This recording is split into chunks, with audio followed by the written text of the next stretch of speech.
இயேசுவின் காலகட்டத்துல உயர்ந்த யூத தலைவர்கள் குழு இருந்தாங்க.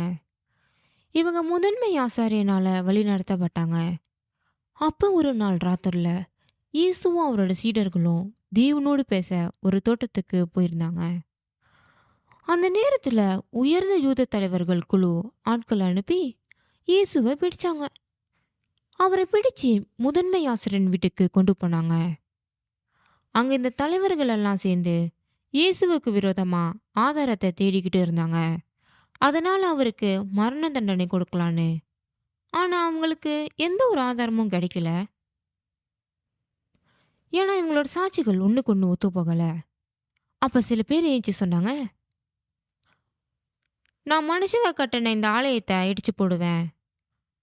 ஆனா 3 நாள்ல மனுஷங்க உதவி இல்லாம இன்னொரு ஆலயத்தை கட்டுவேன்னு இவர் சொன்னதை நாங்க கேட்டோம் அப்படின்னு சொன்னாங்க.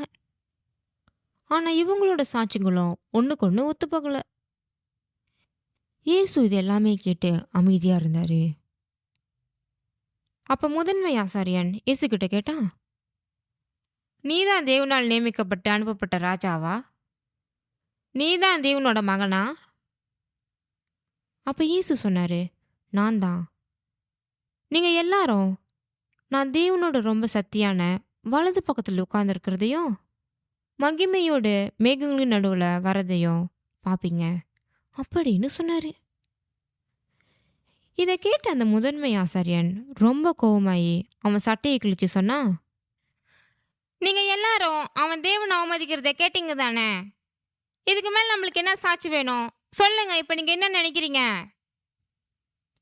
அதுக்கு அந்த தலைவர்கள் சொன்னாங்க, அவன் சாக தகுதியானவன் அப்படின்னு சொன்னாங்க.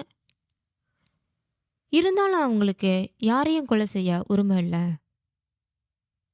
அதனால மறுநாள் அதிகாலையில் அவங்க இயேசுவை ரோமர் கவர்னர் கிட்ட கூட்டிட்டு போனாங்க.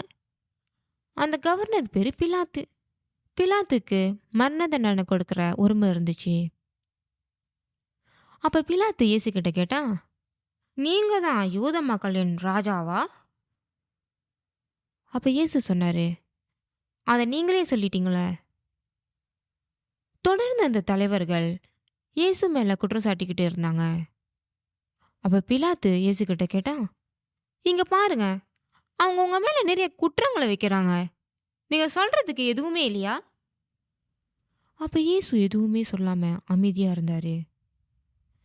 இத பார்த்து பிலாத்து ரொம்ப ஆச்சரியப்பட்டான். அந்த நேரத்துல யூதர்கள் ஒரு பெரிய பண்டிகைய கொண்டாடி கொண்டு இருந்தாங்க.